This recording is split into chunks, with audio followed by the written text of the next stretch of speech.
Hi, everyone. Welcome, welcome. Thank you for joining our session, the Advancing Strategic Litigation on Digital Rights in Africa, the role of UN human rights mechanisms.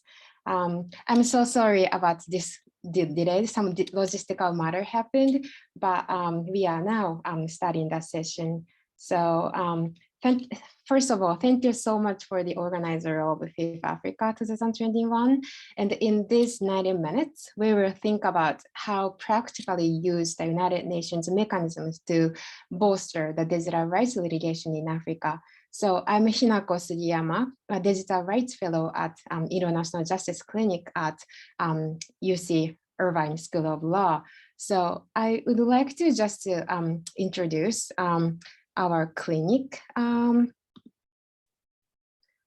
So I'm just sharing the screen. Can you see the slide? Okay, great.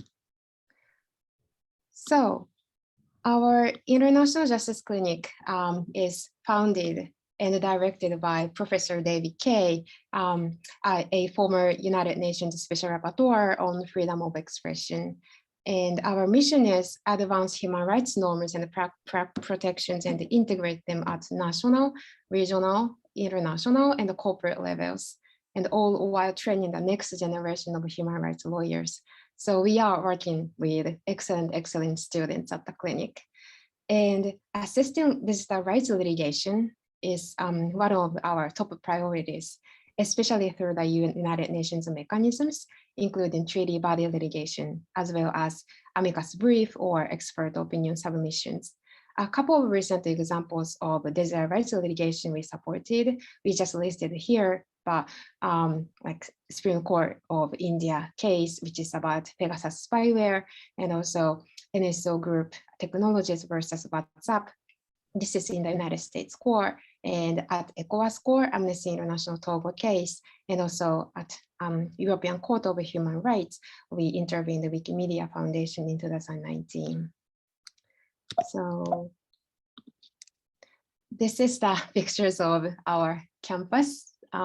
We are working under the beautiful Californian weather. So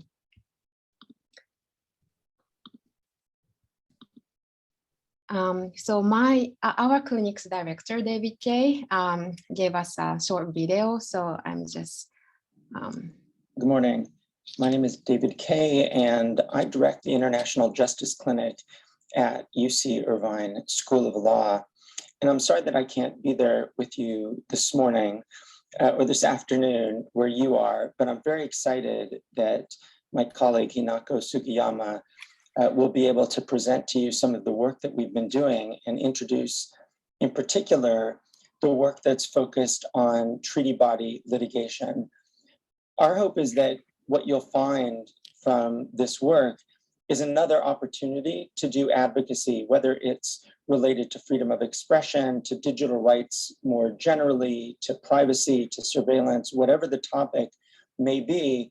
The treaty bodies of the UN system provide an opportunity for individuals around the world in different situations to pursue their claims and to pursue remedies.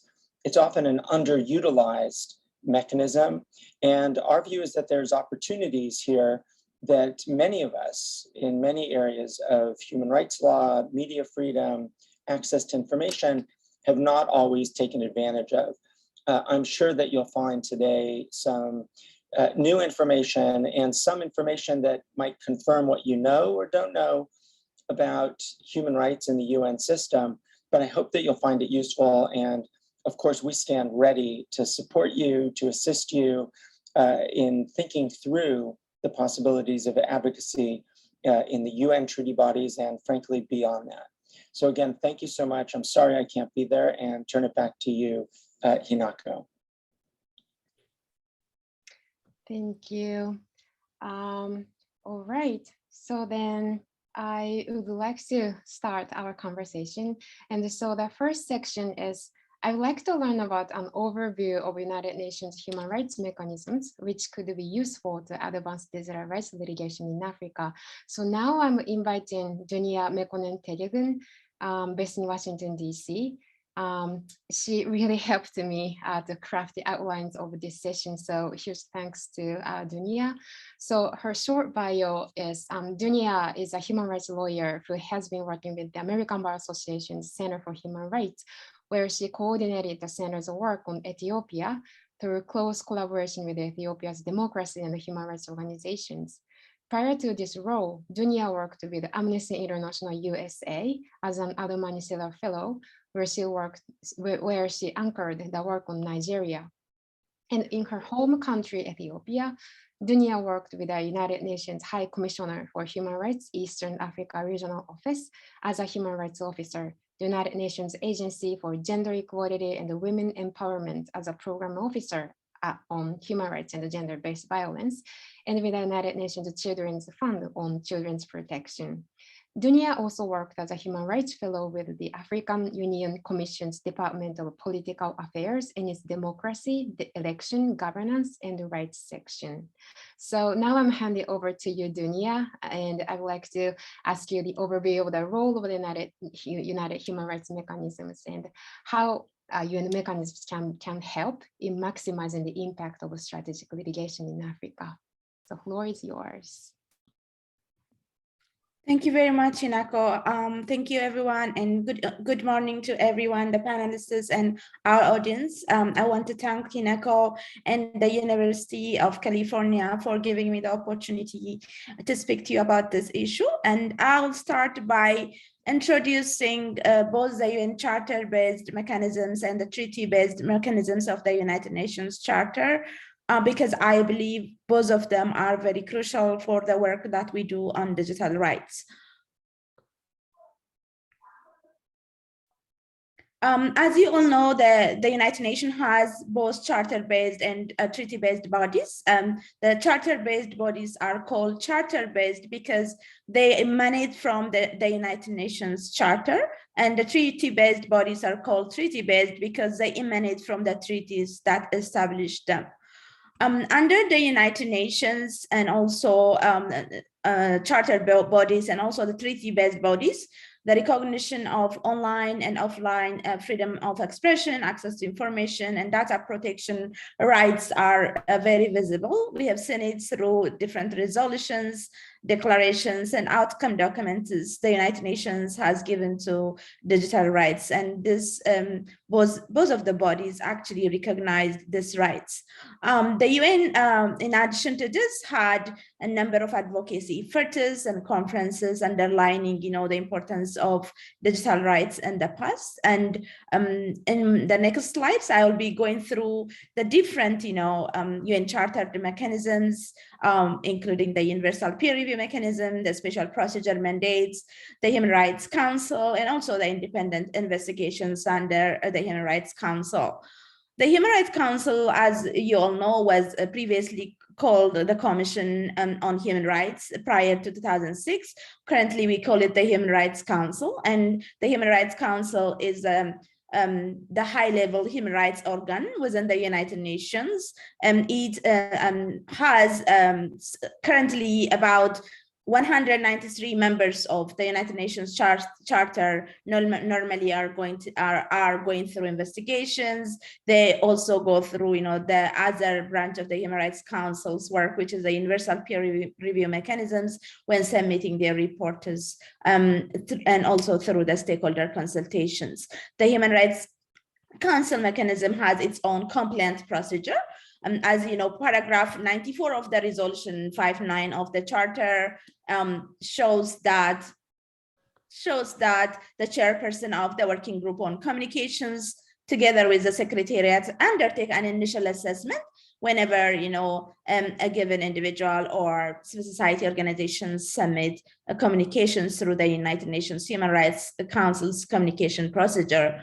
And that initial screening is actually undertaken through the admissibility criteria set under paragraph 85 and paragraph 88 of Resolution 5.1. And this resolution actually established the individual organs of the United Nations, including, the change in names of the Human Rights Council from the Commission on Human Rights.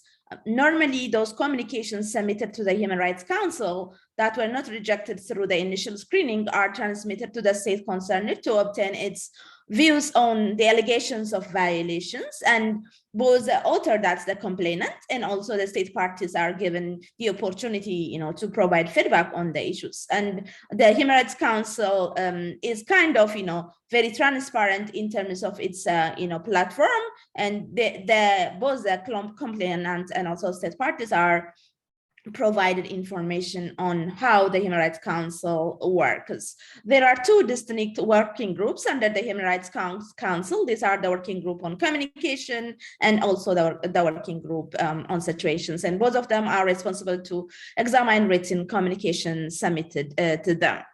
The next UN Charter-based human rights mechanism is the special procedure mandates, and we have about 45 thematic mandates and 13 country mandates within the special procedure mandates. And the special procedure mandates includes special rapporteurs.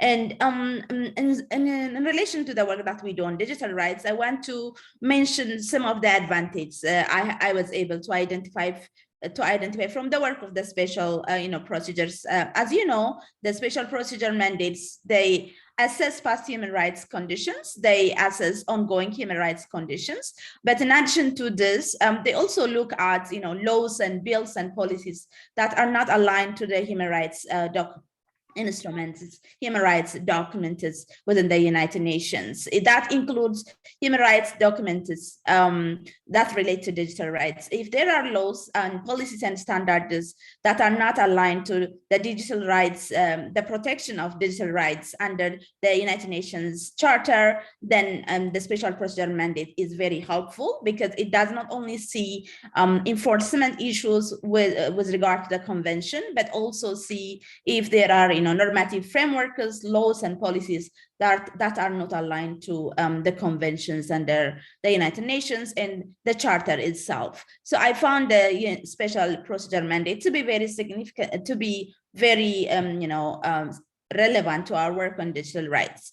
In addition to this, I also want to mention within the special procedure mandates, we are not required to actually showcase vested interests. That's to say, an individual, submitting a complaint communication through the special procedures mandates, or a CSO is not as such required to show vested interest. That's to mean that the CSO or an organization can represent, even if the harm is not directly, against that organization or its groups.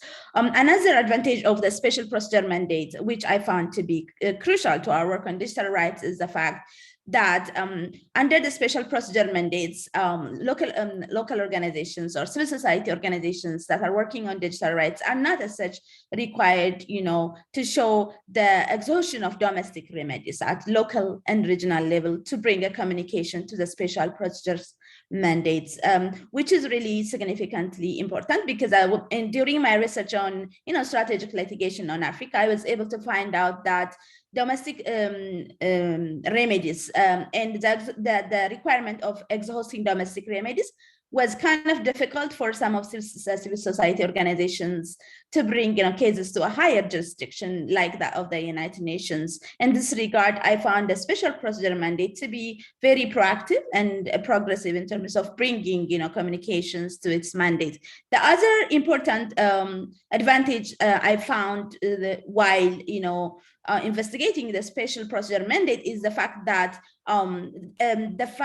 states' ratification status is not as such, a criteria for CSOs or organizations to submit their communications. That's to say, even if a state has not ratified a given convention that is the subject of the matter, if if there is a violation of a convention, the communication can be brought to the special procedure mandate, and a CSO, a civil society organization, or any complainant bringing communications to the special procedure mandate is not as such required to showcase the state has ratified a given convention, including conventions related to digital rights. In addition to the special procedure mandates, the other mechanism under the United Nations charter-based bodies is a universal peer review mechanism.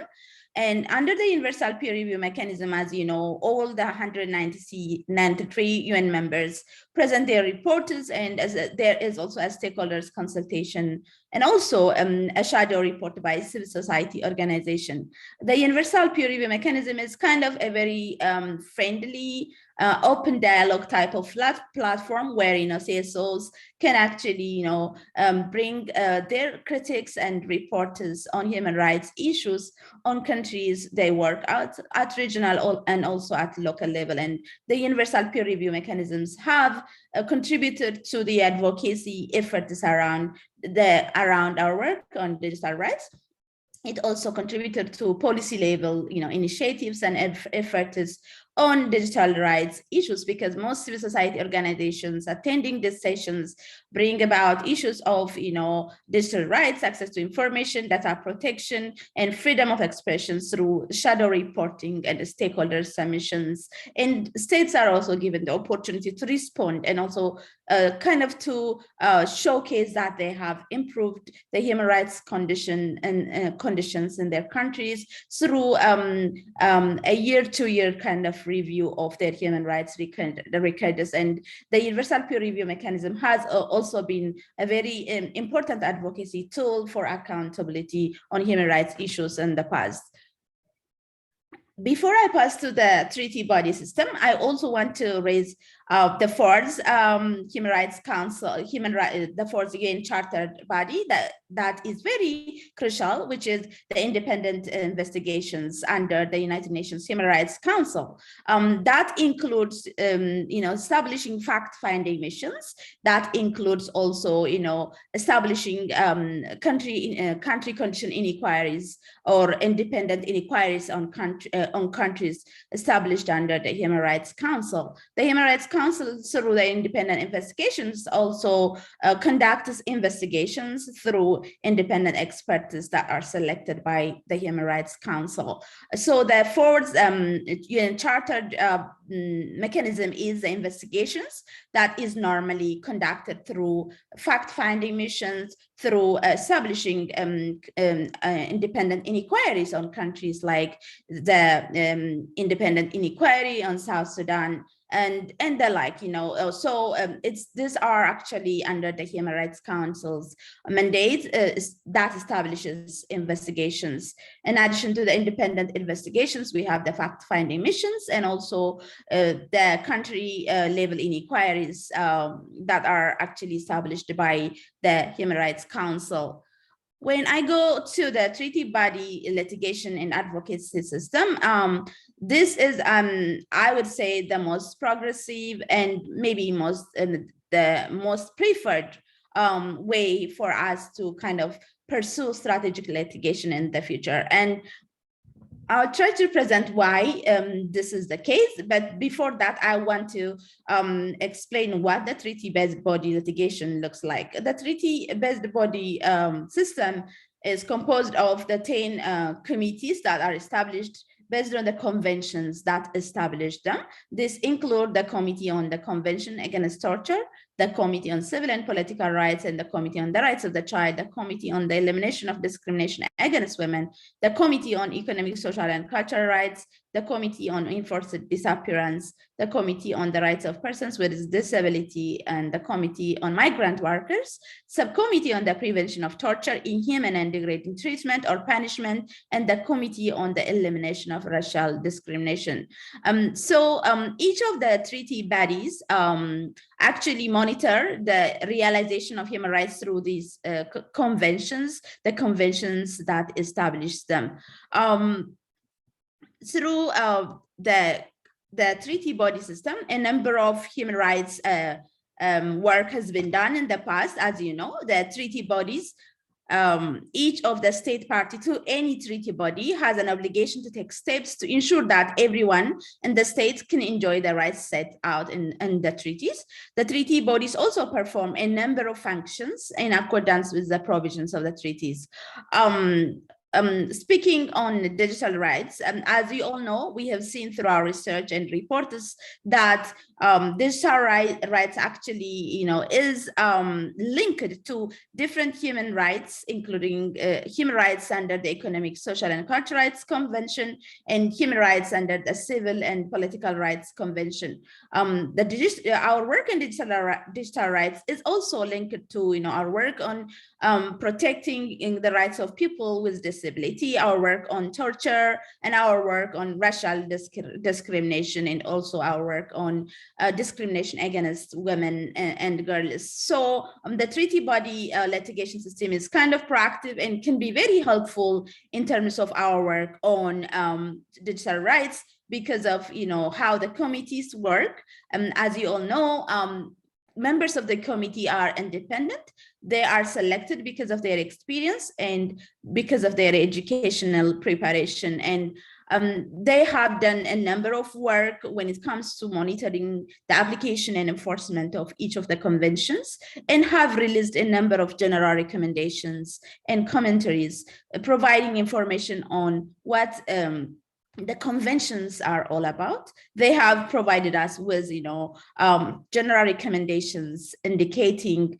the scope of the convention. And whenever there is a challenge in understanding, or there is the absence of clarity on some of the conventions, the committees come up with general recommendations and commentaries to provide us with clarity. And the work of the treaty body system is not only limited to monitoring, the conventions, but also include considering the state parties' reports to see if the state party has actually included some of the comments provided to them by the committees. They also include they also consider individual compliances. In addition to the communications procedures I explained during my presentation on the UN charter-based bodies, we also have individual compliance system under the treaty-based body litigation and advocacy.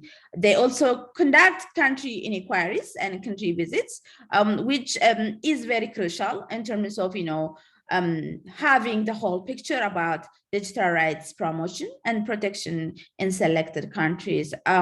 This is what I try to gather on treaty-based body litigation. And as I mentioned before, compared to the United Nations Charter, which are most of the United Nations charter-based bodies, which are most of the time, criticized by, some people, some groups as politically structured, I found the treaty-based body litigation to be very independent in terms of their work, in terms of their expertise, and in terms of, how they actually implement their work. The treaty bodies have their own procedures. Each treaty body has a different procedure from the rest of the treaty bodies, and they are unique to their own conventions, and they most of the time are considered to be independent compared to the United Nations charter-based bodies because of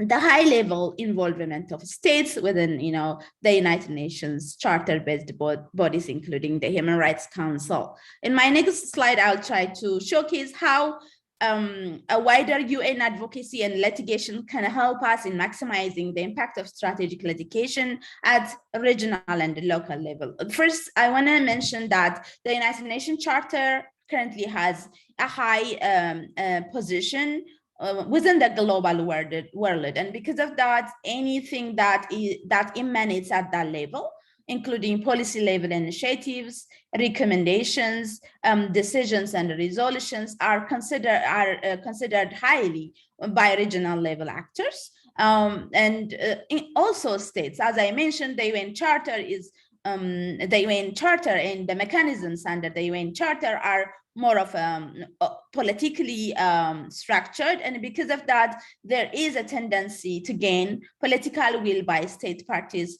if our advocacy efforts and if our work on strategic litigation at the UN level works. It's easier to cascade that work to regional and local level work. In addition to this, from my past experience with the High Commissioner for Human Rights, we do have what we call AU-UN roadmap, or the AU-UN bilateral platforms, where you can see an exchange of experience between the UN human rights mechanisms and the AU human rights mechanisms, and whatever we can be able to do at the UN level, including strategic litigation that's successful and advocacy on digital rights, can be easily cascaded to the AU regional human rights mechanisms through the AU-UN bilateral roadmap and exchange forums.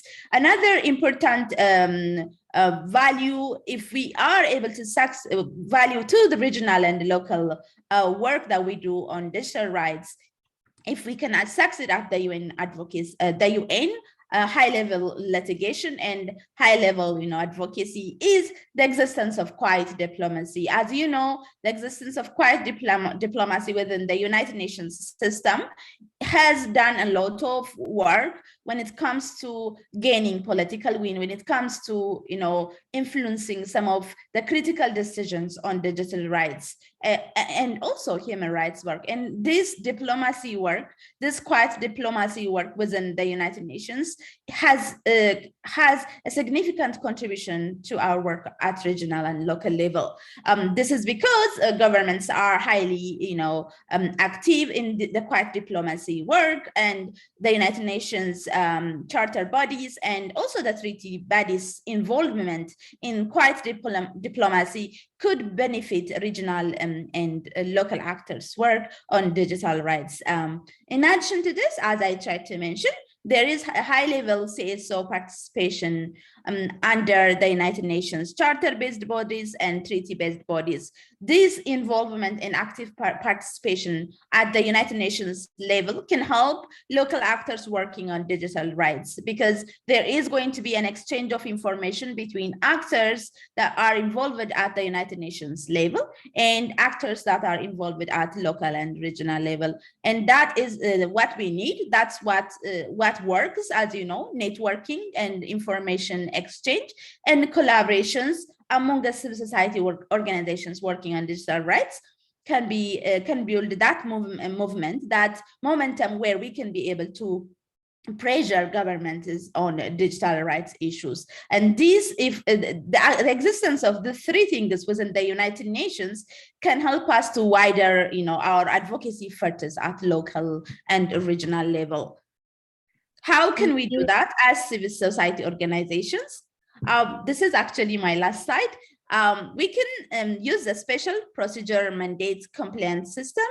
We can also use the US Human Rights Council's, the UN Human Rights Council's compliance procedure. We can definitely use, the stakeholder submission and shadow reporting mechanism that exists within the universal peer review mechanism. And we can successfully use the treaty body compliance procedure and litigation and advocacy through the treaty body system. But if I am asked to select one of these mechanisms, I would say that for a digital rights activist like me, or digital rights civil societies like most of you here, I would say that we use all of these mechanisms to galvanize our efforts to work on digital rights. Of course, we can be able to select some of the mechanisms for strategic litigation, but we can use almost all of them for our advocacy effort on strategic litigation and the promotion and advancement of digital rights at the UN level, which can be cascaded to regional and local level. I thank you all for your attention, and thank you for giving me the opportunity to speak to you today. I have included most of the links I have used and the reports I have researched on and referenced in my PowerPoint presentation through the link. My last slide is has all the links that you need. And if you have any questions, you can ask me here, but also you can email me through duniatageng@gmail.com. Thank you very much for your time. Thank you so much, Dunia. That's wonderful. Using special procedure, human rights concept procedure, UPR, and treaty body litigation. So we really needed to holistically use this sort of a multiple avenue at the United Nations human rights mechanism. So next, I really would like to draw your attention specifically for treaty body litigation. So now I would like to introduce our own clinic excellent student, Grace Pausick.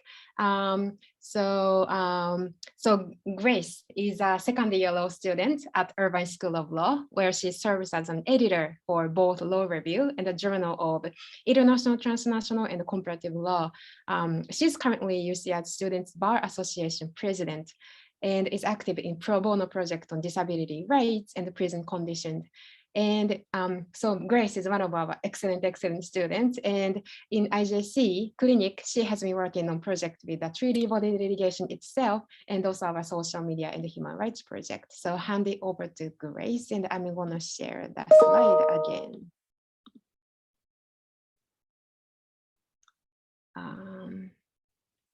Sorry, just a sec.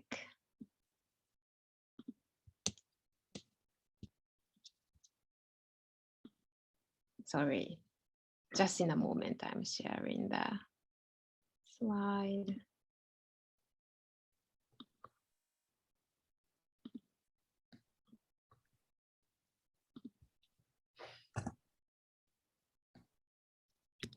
Hand it over to you, Grace. Thank you. So I'm going to go ahead and I'll talk a little bit about our treaty body initiative that we have going on within the International Justice Clinic. So this was a project that we started last year, and it was launched with funds from the Ford Foundation. Our overall goal is specify areas where progressive development of the jurisprudence could benefit advocacy and legal efforts to reinforce or expand digital rights at the national and regional level. So some of what that includes is developing a set of digital rights issues that appear primed for treaty body adjudication, and then presenting and sharing our findings in these areas in a way that will enable advocates to consider whether they have a case that would be well suited for treaty body litigation.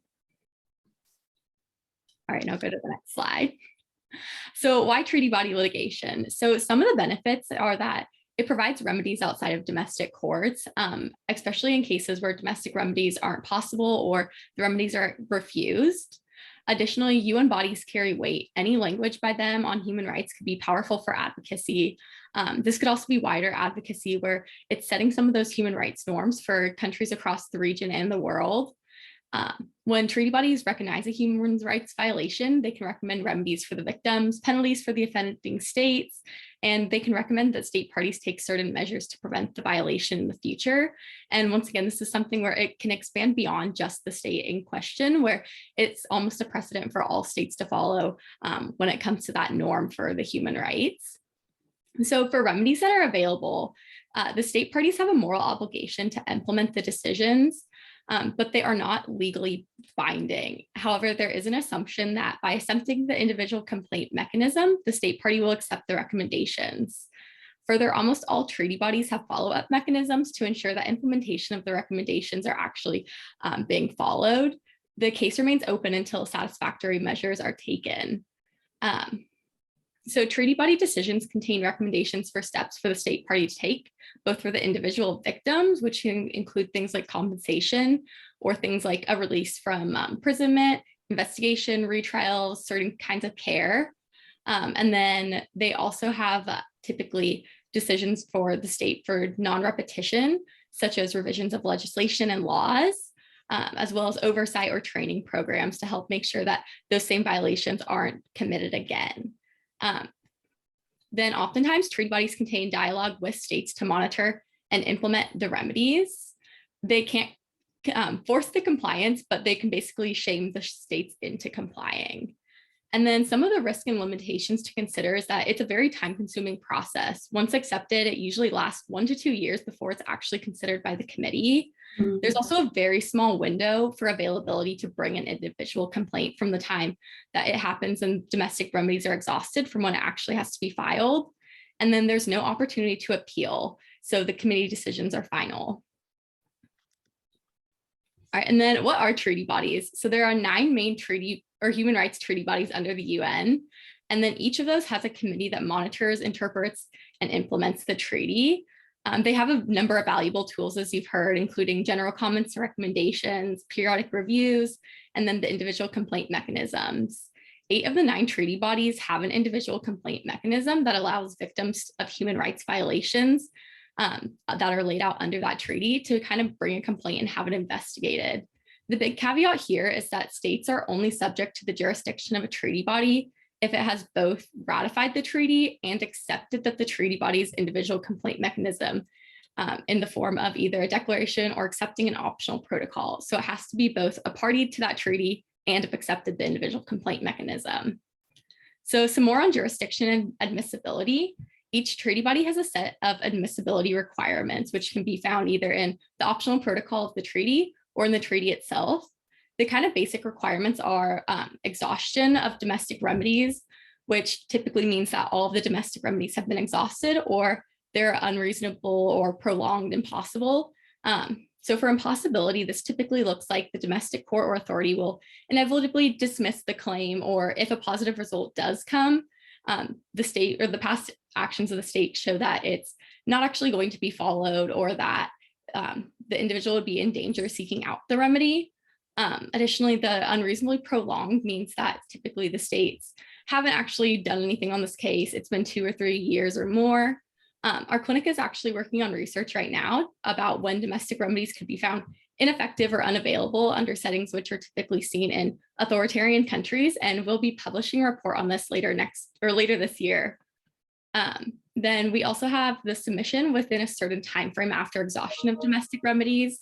This depends on the specific treaty body, but it's anywhere from 6 months to about 5 years. So that would be something that when you identify which treaty body you'd be wanting to bring litigation under, looking up the specific time frame for actually getting that complaint in. Then additionally, it has to be something that the matter has not been or is not currently being examined by another international body. Then the complaint also must be able to demonstrate that they are victims of alleged violations, that they are personally and directly affected by the law, policy, practice, act, or admission of the state, and cannot allege a violation in the abstract. This is another thing that our clinic is actually working on right now for some research, is looking at intangible harms and how they apply here under this, and we'll be publishing our findings on that as well. So here we have listed some of the African countries, just as an example.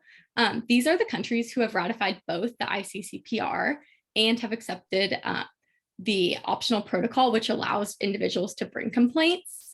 So as an example, if you were looking to bring a complaint under the ICCPR for an individual, you'd first want to look up whether they've accepted the treaty itself, and then whether they've also accepted the individual complaint mechanism. And then this can be done on the UN website, which we've included a link there, where you'd be able to find out all of the information. And then some of the current things that our clinic is working on. We are currently working with clients to bring litigation in US treaty or UN treaty bodies for digital rights topics, such as digital surveillance of journalists and human rights defenders by spyware or other tools, website blocking, internet shutdowns, social media monitoring, and more on digital rights. We would love to identify and support more clients with similar issues. And then we're also working on research and publishing reports related to the requirements for exhaustion and intangible harms. We publish our research and results on our website to provide support to you as you consider whether to pursue UN litigation, UN treaty body litigation, or use other UN human rights mechanisms. That's good.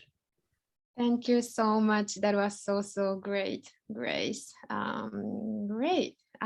So I hope we could provide some gist of a treaty body initiative to you.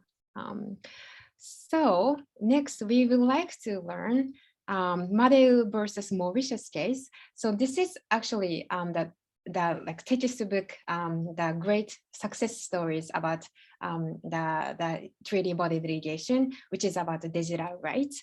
So I would like to introduce Erickson, who is one of the 3 excellent human rights lawyers who led this case. And before start asking questions to Erickson, I just would like to briefly introduce you just the gist of the case, the summary of the case. And the substance of this case is very interesting, but this session the focus of this session is more like how to use the UN mechanisms. So the tactic side. So I'm not really dig deeper into the substance of the case, but I'm sharing you the slide here again. Can you see the slide?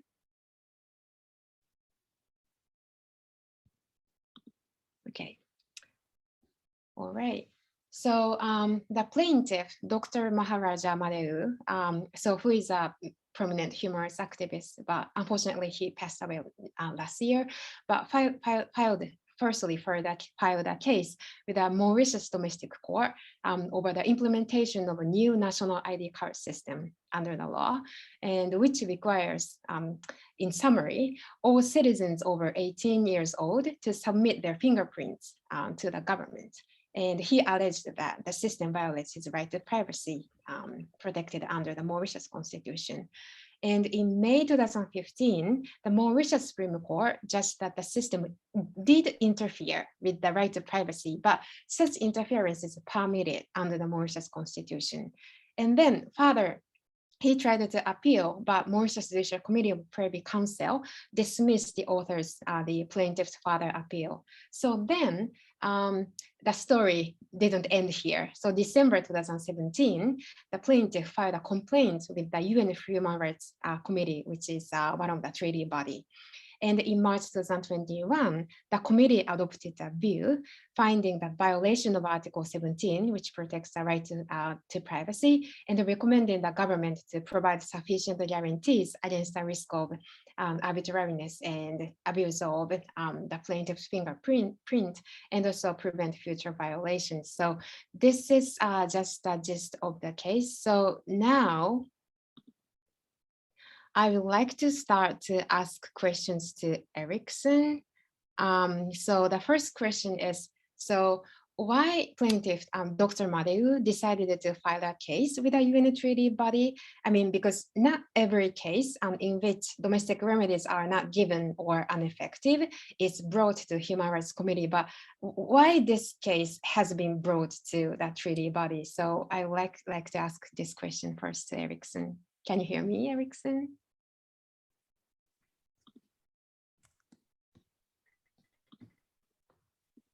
Oh, Erickson. Yes.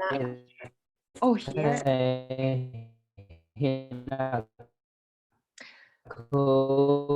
Thank you for having me on. Just so you know that the name you play. Yes, Hinako? Yes, I can hear you, but the connection is a little bit not very great, but yes. And so your name is not incorrect. Yes. Yeah, I'm sorry about that. His name is Erickson Mumpile, who is from Mauritius. So right. I hope Sipesa side can change his name into it. I'm putting that chat. So yeah, go ahead, Erickson. Why you brought this? Yes. So first of all, thank you for having me. Two of my colleagues, unfortunately, have not been able to be present tonight in Mauritius and this morning, wherever you are. So they do apologize for not being present. The reason Dr. Madeo decided to file a case with the UN treaty body, because specifically of the dangers of the new biometric card. So he had some concern that the dangers of the new biometric card, the state wanted to collect all the fingerprints of all the citizens in Mauritius, but not only the fingerprints, also the biometric data, meaning biometric from the eyes, for example. And those data were to be put on a new biometric card. And on top of being in the biometric card itself, those data were to be safeguarded, were to be saved in a spatial database.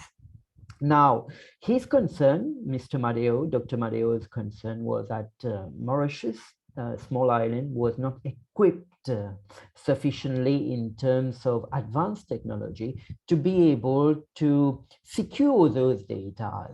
And this could be in the hands of people with bad intention or another political leader with bad intention. So in a nutshell, this is the reason why he decided to bring the case, because he thought this was a breach of his privacy. And as a human rights activist, he thought he had no obligation whatsoever to bring this case. So out of concern for his privacy and for the privacy of the other citizens. So to answer your question in a nutshell. Thank you so much. So, so after the domestic remedy failed, so how the reason why you decided to bring the case to UN treaty bodies, would you have any like specific reason? Yes, the reason why we decided to bring the case to the UN treaty body under the ICCPR, mainly, the main reason is that you should have exhausted all legal remedies. This means that you cannot bring a petition to the UN treaty body without having exhausted all the local remedies. So this fight started in 2013, and then with an injunction against the implementation of the scheme, that is a new biometric card. Now the injunction was rejected, you see, and then we went to the Supreme Court to appeal against this decision, and we entered a main case at the Supreme Court. The main case was heard, and again, the Supreme Court decided that, right, you have a right to privacy, but then again, for reasons of national security, the government, the state, has a right to go ahead with the new ID card. So the decision of the Supreme Court of Mauritius was twofold. On the one hand, it decided, yes, you have a right to privacy, but at the same time, the state has a right to defend, and for state reasons, they have a right to go ahead with the scheme. And at the same time, we were given a partial victory in the sense that the Supreme Court stated, all right, they cannot retain the database. The database is wrong for the state to retain it. So the Supreme Court ordered that the database will be expelled with, that is for the state to go ahead, not to retain the database, but to go ahead with the scheme, that is the taking, the collection of the fingerprint, and the issue of a new ID card. Again, Dr. Madeo was not satisfied with that. And as we are a Commonwealth country, our highest court is the Privy Council, which is found in the UK. So we went to the UK in front of the Privy Council, and then with other colleagues as well.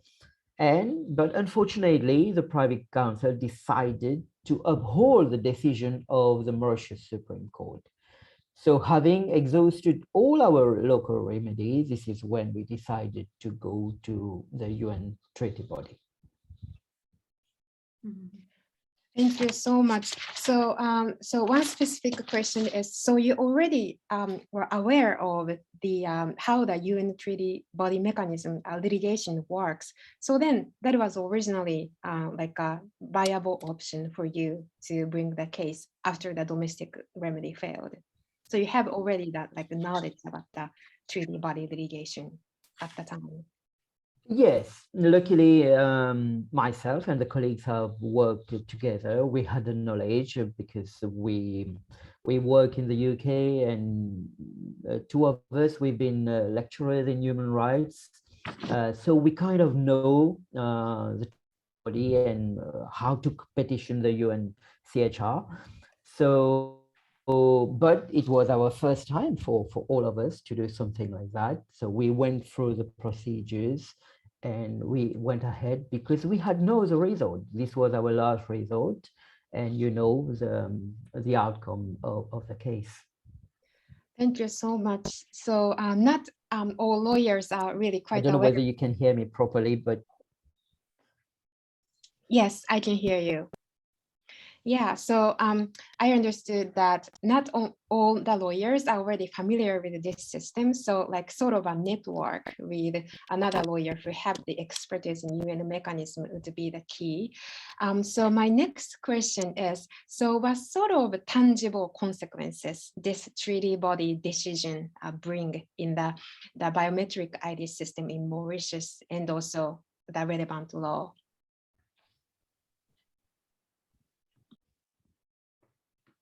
Well, the decision has reaffirmed in Mauritius that we have a right to privacy. No matter for any state, for any political lawyer to come, for any political leader to come ahead and say, you know, for reasons of security, we want to go ahead and bring a new scheme. What the Supreme Court and what the Privy Council stated is that any state cannot, for pretext of security, come ahead and say, you know, we're going to implement this scheme, this project, for example. Of course, there needs to be a balance between the right to privacy and the right for a state to defend itself. But in this case, we saw that there was no reasonableness. The issue, the principle of reasonableness was not respected in this case. So there was no reason at all for the state to collect those data, to also save those databases as well. So they save those data on a database. So this will, I would say, reaffirm the right to privacy, not only in Mauritius, but in the region, and may I say probably around the world, because the right to privacy is sacrosanct. So this has reaffirmed the right to privacy in Mauritius. But having said that, what you need to know, unfortunately, in practice, the state hasn't destroyed the new ID card yet. So there is a follow-up procedure which we are doing with the ICCPR, with the follow-up procedure. So far, the new ID card is still in place. This is the reality so far. That's really fantastic. So on the other hand, the right to privacy was sort of like more established in the country and also in the region and also on the global level. But at the same time, with regard to the compliance by the government, there is always a limitation or challenges because the treaty body delegation is, first of all, not legally binding. So, but I do hope that the following up mechanism will work here and bring more tangible consequences, positive consequences will happen in Mauritius. So thank you so much. And my last question is, so do you see any like challenges you faced at the treaty body level? Because, Erickson has technical issues here. Okay. Can you hear me now? I'm sorry. Now I can hear you, but I do apologize. I didn't hear your last question. No, it's okay. My last question is, did you face any sort of challenges at the Human Rights Committee? Because they are not like technical experts, because biometric ID system involves some sort of a technical aspect. So did you have any sort of challenges to explain and demonstrate that technical aspect to that sort of human rights experts? Yeah, well, we face a few challenges. The first challenge is, of course, a financial challenge. Luckily, in this case, our client, Mr. Madeo, was kind of a well-off person.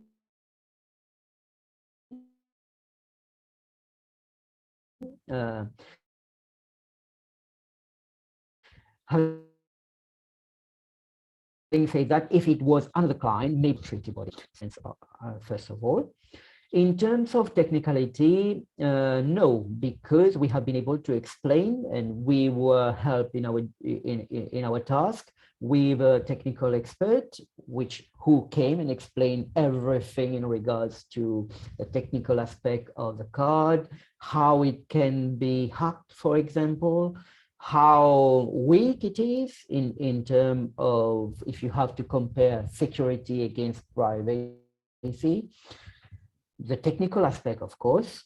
But for me, if you ask me personally, what kind of challenge I face personally is not being able to do what a lawyer does best, that is to have personal representation in front of the treaty body, to be able to address them, to address the body, whereas in this case it had to be done, everything had to be done on. Sorry, Erickson, that connection is not very good still, but I do understood that financial challenges. Submission was a real submission. So this for us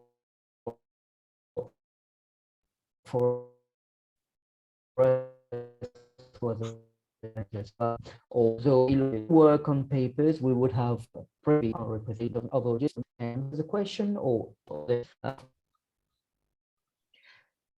The connection is not good. Yeah, thank you. So financial challenges and also the technicality part. So the experts, the availability of experts would be the key.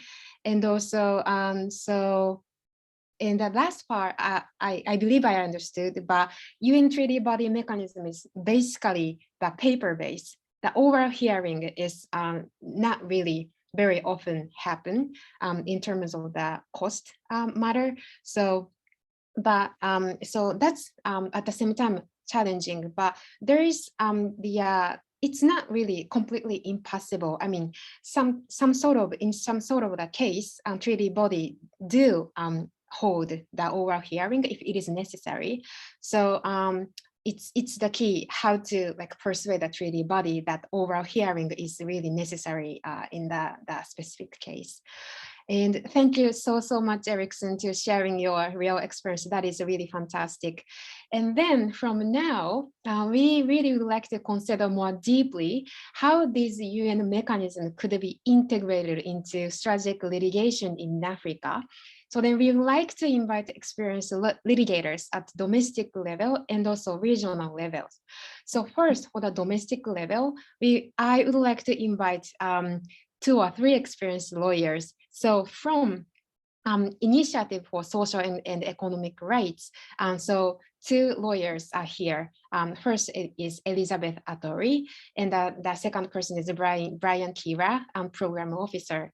And Brian Kira is a lawyer by training and leads ISER's work on digital identity as a like Mauritius case and social inclusion in Uganda, and he was ISER's lead on the report about the Uganda national ID system, research that formed the basis of a high court case against the government of Uganda, challenging the mandatory requirement of a national ID for one to access health and social assistance. And I also would like to invite Kuda Hove. Kuda is a researcher with a decade of experience in information technology law and policy work. His work is focused on reducing the potential harms that various digital technologies pose for the enjoyment of fundamental rights, particularly the right to human dignity, the right to privacy, and to freedom of expression. Kuda is a Master of Laws, graduated in IT law, and has previously led digital rights work at the Media Institute of Southern Africa, Privacy International, and Consumers International. Thank you so much for joining. So I would like to pose you, 3 of you, a question. So first question is, so what are the recent successes and challenges you are facing at the domestic level litigation in Africa? And to strengthen these successes and overcome the challenges, have you ever thought that using UN mechanisms to bolster your strategic litigation effort at the domestic level? And if you have considered, how you considered, and if you have not considered, why you haven't? So that's my first question. So anyone, Elizabeth, Brian, Kuda, if you have any thoughts.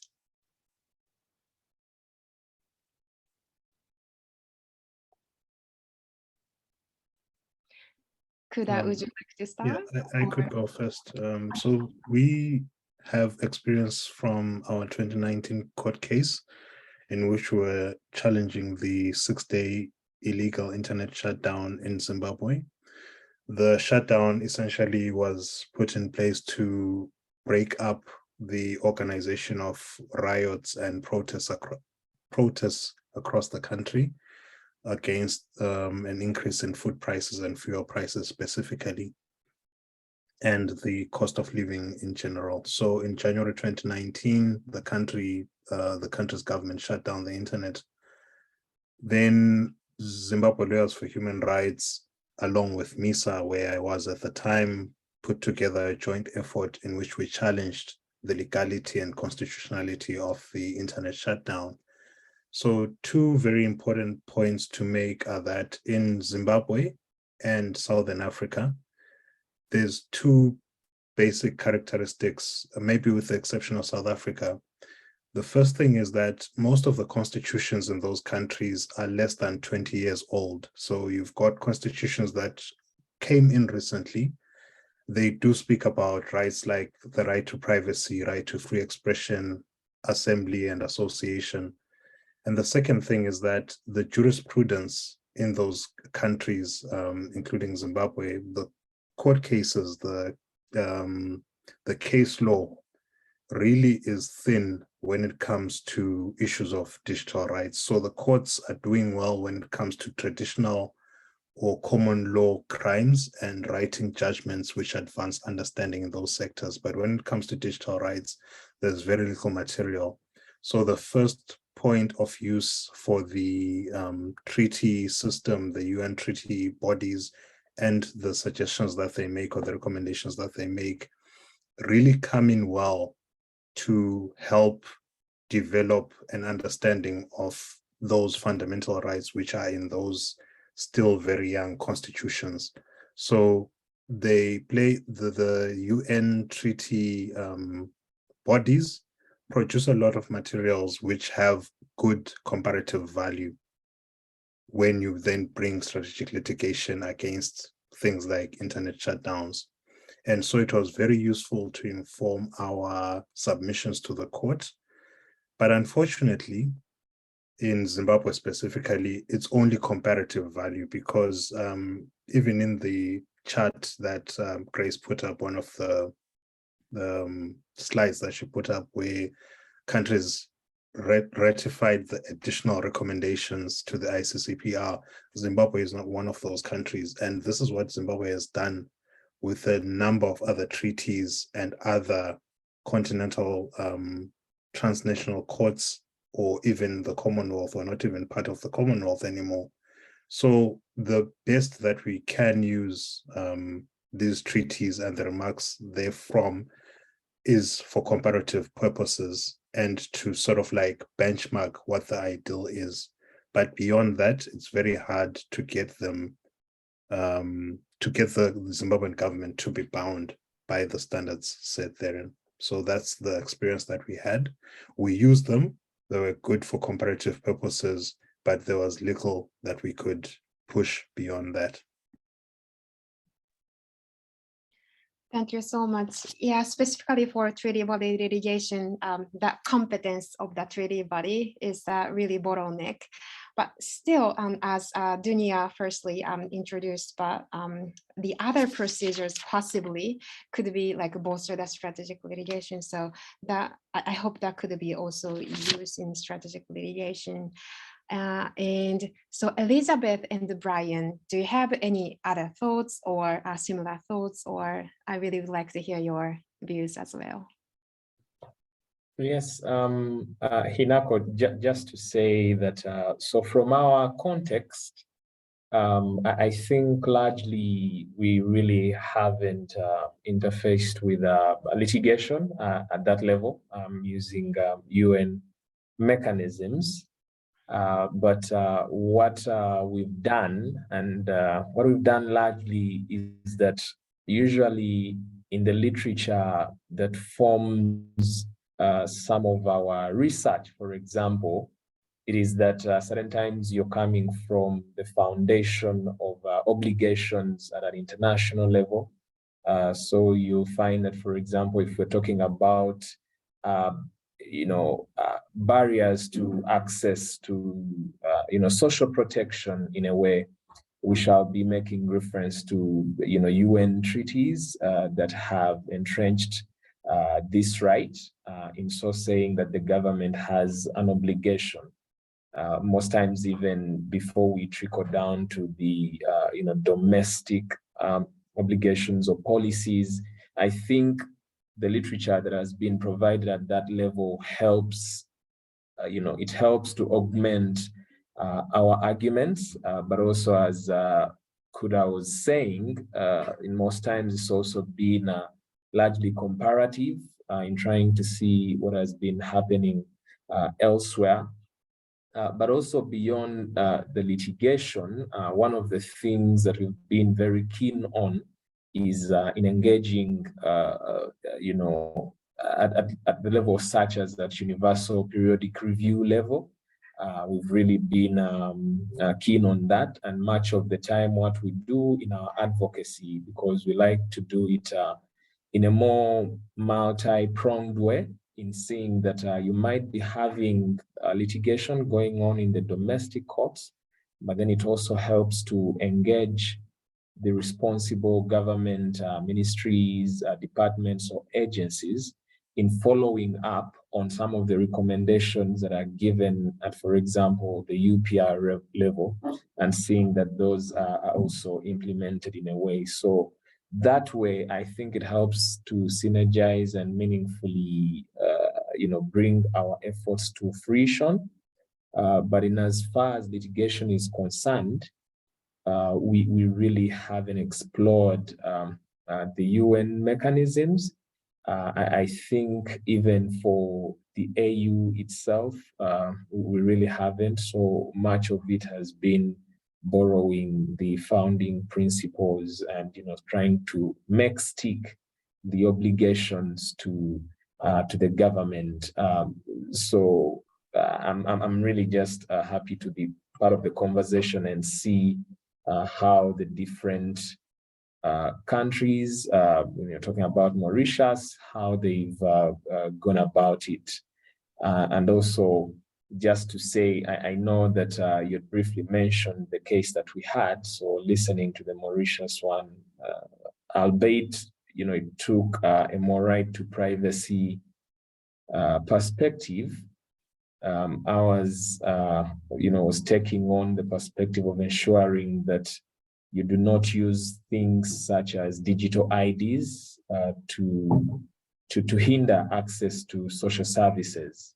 And that is what we are currently battling at the High Court in Uganda. But I know my compatriot, Elizabeth, has a few thoughts to add. I'll stop at that.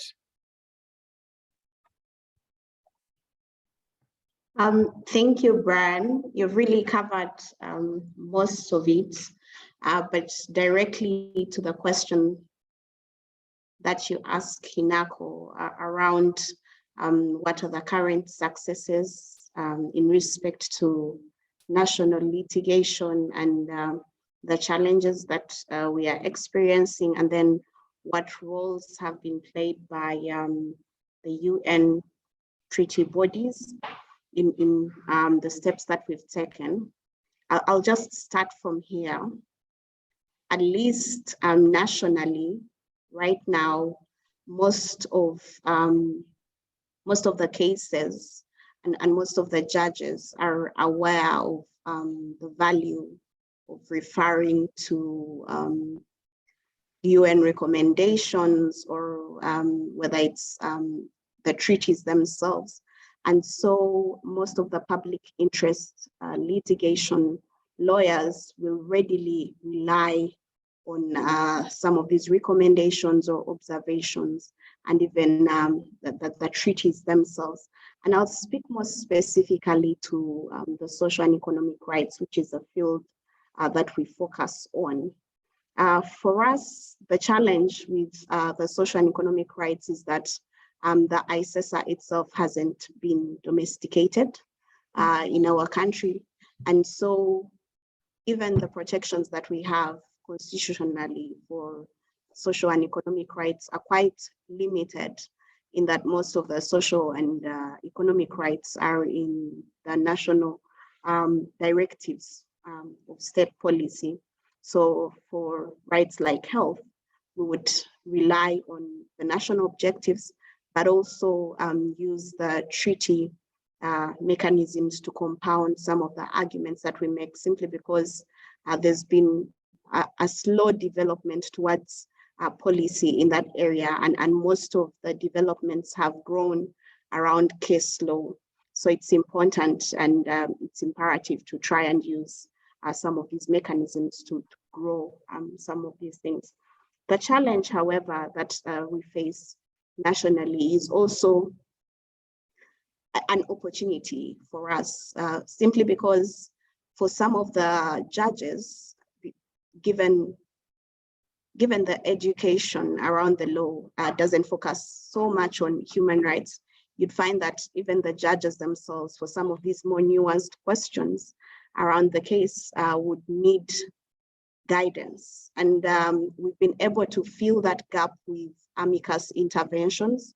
And amicus interventions have proven a very good method to try and help courts to come up with judgments that are able to promote the rights. I'll give a good example of this particular case, which Brian was alluding to, around the national ID system as a tool of exclusion. For that particular case, there's been an amicus intervention that has been filed by a former special rapporteur. And that brings the rich body of knowledge and experience, and being able to present some of the really nuanced issues to court and guide court.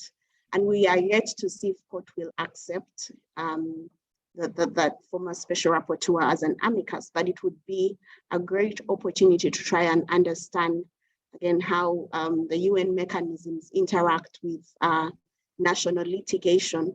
We've seen in the past that for national litigation, they've accepted national experts on human rights, but it would be nice to understand how the courts are going to treat this particular case when it's an international expert that is applying to be the amicus on the matter. And the other challenge is really, again, around the fact that the legislative framework for, again, I'm going to really focus on social and economic rights. The ones for civil and political rights is currently better. And if you saw the presentation by Dunia, she highlighted that Uganda had ratified the ICCPR and also its optional protocol.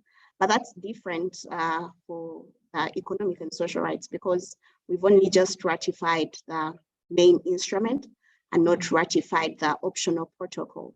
And there is a real need, of course, for us to ensure that we push advocacy around that. And also during Uganda's third UPR review, one of the key recommendations that came out was the need for Uganda to ratify the optional protocol. But again, this limits how far we can go in terms of putting some of these issues before those the treaty-specific body.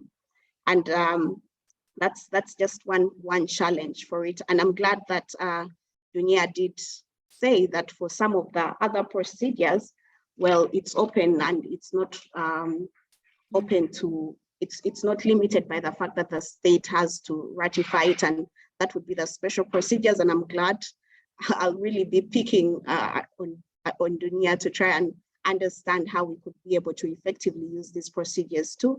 For a while, we have been advocating for the optional protocol, hoping that it would expand the level of remedy in the country, at least in terms of the ways we have been able to use the UN mechanisms. Brian had already identified some around research, around the use of the recommendations, but also in terms of our advocacy, because for us in our nation, public interest litigation goes hand in hand with advocacy for it to be effective, given the delays in courts and also the challenges that are really specific to economic and social rights litigation.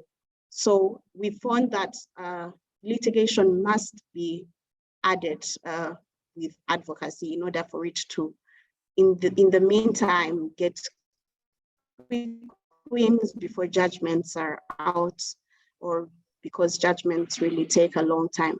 So for some of the advocacy that we've managed to do is really around the review mechanisms that have been put in place within the country, having to try to push the issues through the universal periodic review mechanism.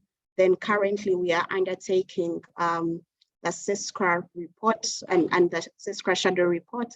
We rallied civil society organizations to be able to provide a shadow report.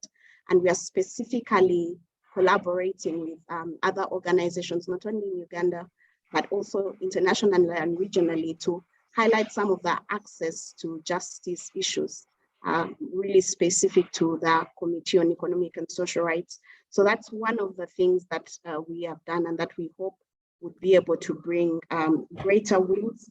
But generally speaking, the recommendations that are made by the UN bodies and also that come out from some of the treaty-specific bodies are seen as just persuasive, and most times, which is really a challenge at the national level, it's up to the judge, and it's at the whims of the judge to decide whether to rely on them in their judgment or not to rely on them. Sometimes they go past and referred to in the judgments, and it's a missed opportunity. But depending on whether the judge is proactive, you'll be able to see it come through in their judgment. We've noticed very clearly that most times when it relates to social and economic rights, the judges are slow to accept some of these recommendations. We have much to do. Simply because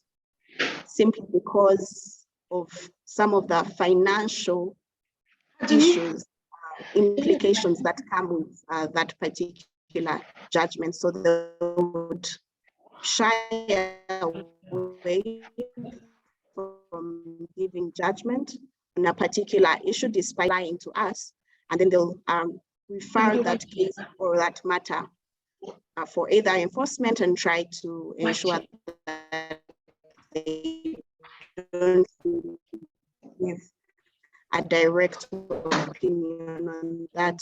In short, that has been our experience with using the UN mechanisms for national level litigation. Thank you very much. Thank you so much, Elizabeth. Thank you for all of it. I mean, your points were so concrete and so deep. So because the time is pressing, so I would like to shift to like regional level view, and I really like to invite Mojirayo Ogunna here. Okay, so Mojirayo is a legal practitioner and principal partner of MON Legal, a law firm based in Abuja, Nigeria. She's a legal expert on digital rights, particularly on freedom of expression, association, and assembly. She's a solicitor and attorney in good standing with more than 11 years of experience in active legal practice, human rights, gender equality, press freedom, and media rights advocacy. She has a track record of achieving exceptional results in advocacy in public interest human rights litigation. As a lawyer, she has been defending journalists at national and international levels, including ECOWAS court, such as in the case of freedom of African journalists versus Gambia in 2016, and the Amnesty Togo case in 2019. She held that the court held that the right to internet is a derivative right to freedom of expression. She also jointly filed a case to ECOWAS court over the Twitter ban by the Nigerian government. So the time is limited, but so I would like to hear about so what are the success and the challenges, and how UN mechanisms can enhance the success and overcome the challenges. So I really would like to hear your insights. Oh, you're muted. Hi, Inako. Hi, everyone. All of a sudden, it just started raining and heavily. So I was having issues with my network. Sorry about that. Yes, for us who have, for me, who have actually used a lot of UN mechanisms at the ECOWAS court, I believe that they have been quite amazing, because first and foremost, what we have always used is that the International Covenant on Human and on Civil and Political Rights. We use it to buttress our positions before the court, to buttress our submissions, because in the first place, the African Charter is the firstly recognized instrument before the court. But interestingly, the ECOWAS court is this court that, even by its treaty, it allows every form of international instrument and jurisprudence. So it's been very easy for us to use the ICCPR, which has been very good, because especially for us who our focus has always been on freedom of expression and opinion and digital rights. So Article 19 of the ICCPR has been very, very helpful, and that has led to a lot of successful stories coming out from the ECOWAS court. And I could go back to several years, as far back as a lot of cases done before the ECOWAS court on freedom of expression. So, and then of course, Federation of African Journalists and the Gambia, and of course the Amnesty International Togo case, which I was also the lawyer who prosecuted it and of course the Twitter case. Apart from the ICCPR, we have also used general comments, and the one I call the most popular general comment, and that is the general comment 34, because it's basically on is the authority when you're talking about an expansion of Article 19. So the general comment 34 from the Human Rights Committee has been very helpful, because they help us to buttress our arguments, they help us to buttress our submissions, so the court can follow the international trends. And of course, another thing we do use is the intervention of the special rapporteur. And in this case, we have used the Special Rapporteur on Freedom of Expression and Opinion. And for Federation of African Journalists and Amnesty International Togo, we were able to get David Kay on board to come in as an amicus curiae, where he was able to put before the court some experiences and expertise on freedom of expression. So those opinions that he was able to, he put before them, guided them. In fact, in the Amnesty International Togo, the lead jurist actually stated that the submission of the amicus was very helpful for them to reach a judgment. Yes, in the Federation of African Journalists. So it's been very positive from that end. And of course, we also use some UN resolutions. We put them in there, to just add as persuasive, to just add as persuasive evidence before the court, like, oh, this is what the United Nations is saying about this particular topic. And so all of this have culminated in successes, because they have, for now, I can tell you categorically, there has not been any case that we have taken before the ECOWAS court that we have lost. We haven't. We have always won each and every one of them. And even when the defense is putting up good defenses, you will see where the court also will sort of lean towards arguments, especially for Article 19 that has a sub paragraph 3, which embodies the three-part test. So, the three-part tests are cumulative. So when we do that, it becomes hard for the defendants or the respondents to wiggle their way out of whatever the court is going to say. So for digital rights, let's say for internet shutdown, I think we got that locked on. And of course, we have already filed another case because we were hoping that the court would also, now this is one of the challenges.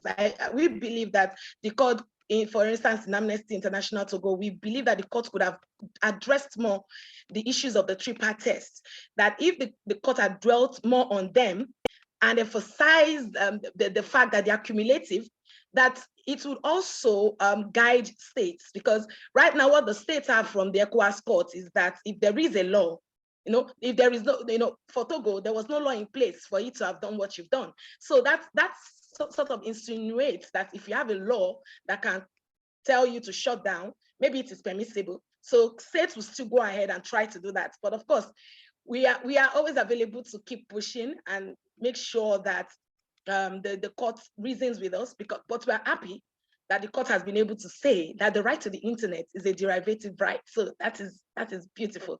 And it emphasized it in the Twitter case. So that is also something good that we are really happy about.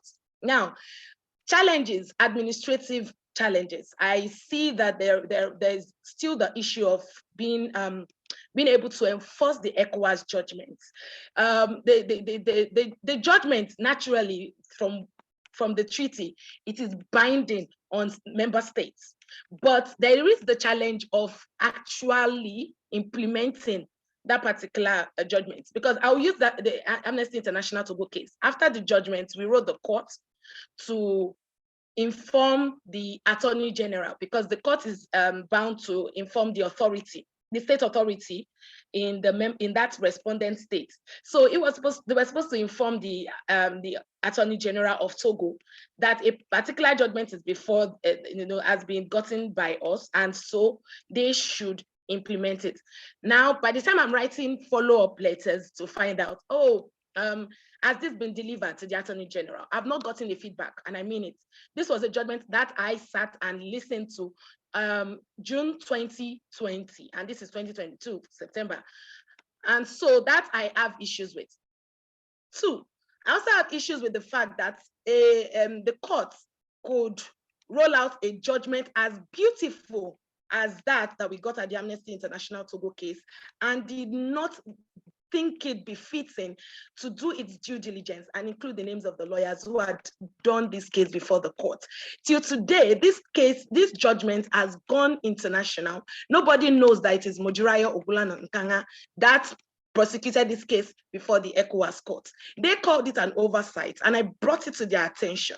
I can tell you that in July, they sent me a modified judgment after I had written severally, and they said, we are sorry, okay, this is your name now. But the name they were putting there doesn't even look like my name. And I brought it to their attention again. And I've not even still gotten the feedback. But I was insisting that if you're uploading that judgment on your website, make sure that you remove the older one, because this Togo case has also won the Columbia Global Freedom of Expression Award. Right? And nobody even still knows that, Mojirayo did the case. Okay, but that's fine. Anyways, so there was a repetition. Why this is coming up is because there was a repetition in the Twitter case. By the time the judgment was rolled out, I still had one or two administrative issues. So that, I believe, may be due to the fact that they are overwhelmed. Now, why do I say overwhelmed? Initially, when we started taking cases before the ECOWAS court, there were 7 judges, and they had several translators, and they also had a lot of staff. So at some point, I believe, I may be wrong, but I think even the president of the court had sort of implied it, that the state governments were seeing the track record of the ECOWAS court. So they had to reduce the judges to 5. So now we have the situation where the ECOWAS court has a lot of litigants coming before it to bring human rights issues, especially now that it expanded its jurisdiction on human rights issues. And it said, it was in FAJ, that's the FAJ and Gambia, that the court stated that there is no limitations for you filing your human rights cases. So, now we have more cases coming up before the court. And so the government are threatened, and then they reduce the number of the judges. So that is also a challenge. So to even get dates for hearing dates is not as simple as it used to be. But as a lawyer who has practiced before them, I have been able to find one or two ways to maneuver this, how do you call it? This hindrances, let's put it that way. So that's it. Then I think you mentioned something about resources, right? Should I go ahead to that? Right, how to use fully the UN mechanism, what sort of resources needs African lawyers? That's the last question. I didn't get you, please, can you repeat that, please? What sort of resources African lawyers need to use UN mechanisms to bolster strategic litigation in Africa? Okay. And so as I've said, resources, we need easy access to the special rapporteurs, because I was made to understand that for the Twitter case, there was actually a move to get the special rapporteur on freedom of expression, the new woman, I've forgotten her name, to come on board. But because there was some kind of communication gap or something, I'm not too sure what the complaint was, but we need easier access to them so that way we can always have their expert opinion, because really they are the most experienced. They have done a lot of work, they've done a lot of research, they have people reporting to them, they even have states reporting to the the Human Rights Committee. And so that is the basic resource. Then for strategic litigation to succeed, there is need for grants, as in we need to fund lawyers to take these cases to court. Like now, I have partnered with Media Defense, and if you really look at it, the media defense angle is basically, if you're thinking of journalists, as in, do you have journalists? Media defense would give you grants if you have journalists who have complaints. So in my case, I had 4 journalists who had complaints in that Twitter judgment. And then for the Amnesty International Togo, there was really a journalist involved, even though there were 7 non-governmental organizations. So we really need funds. And I've limited my resources, my quest for resources to those 2. And of course, if you're looking at still on the part of human resources, because I've called it human and capital, if you're really looking at human resources, of course, we need more partnerships.